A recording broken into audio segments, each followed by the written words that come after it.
கிருஷ்ணகிரி மாவட்டம் ஹொசூர் அடுத்த கெளவரப்பள்ளி அணையில் இருந்து தென்பெண்ணை ஆற்றில் வினாடிக்கு 1449 கன அடி வீதம் தண்ணீர் திறக்கப்பட்டுள்ள நிலையில் ரசாயன கழிவுநீர் கலப்பால் குவியலாக நுரை பொங்கி காணப்படுவதால் விவசாயிகள் அதிர்ச்சி அடைந்துள்ளனர்.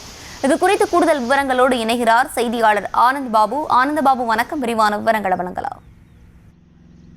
வணக்கம் அர்ச்சினி. ஒசூர் அடுத்த கெளவரப்பள்ளி நீர்த்தேக்க அணையிலிருந்து அதிகப்படியான நீர் தென்பெண்ணை ஆற்றில் திறந்துவிடப்பட்டு வருகிறது.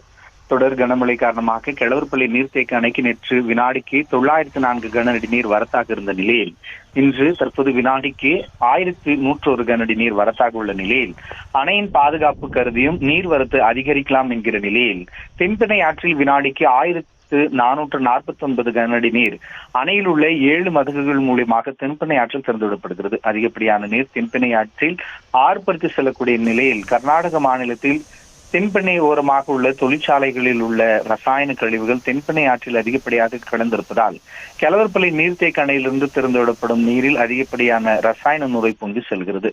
இந்த நுரை அதிக அளவில் காணப்படும் நிலையில் ஒசூர் நந்திமங்கலம் பகுதிக்கு செல்லக்கூடிய அணை அருகே இருக்கக்கூடிய தரைப்பாலம் நுரையால் மூழ்கி இருக்கிறது. இரவு முழுவதும் வாகன போக்குவரத்துக்கு தடை விதிக்கப்பட்டிருந்த நிலையில் தற்போது வாகன போக்குவரத்து சென்று வரும் சூழ்நிலையில் நுரை அதிகப்படியாக இருப்பதால் வாகன ஓட்டிகள் சிரமத்திற்கு ஆளாகி இருக்கிறார்கள். தினந்தோறும் ஆற்றில் அதிகப்படியான நுரை பொங்கி செல்வது விவசாயிகள் மற்றும் அப்பகுதி மக்கள் மத்தியில் அதிர்ச்சி ஏற்படுத்தியிருக்கிறது. அர்ச்சினி, விவரங்களை வழங்கியமைக்கு நன்றி ஆனந்த் பாபு.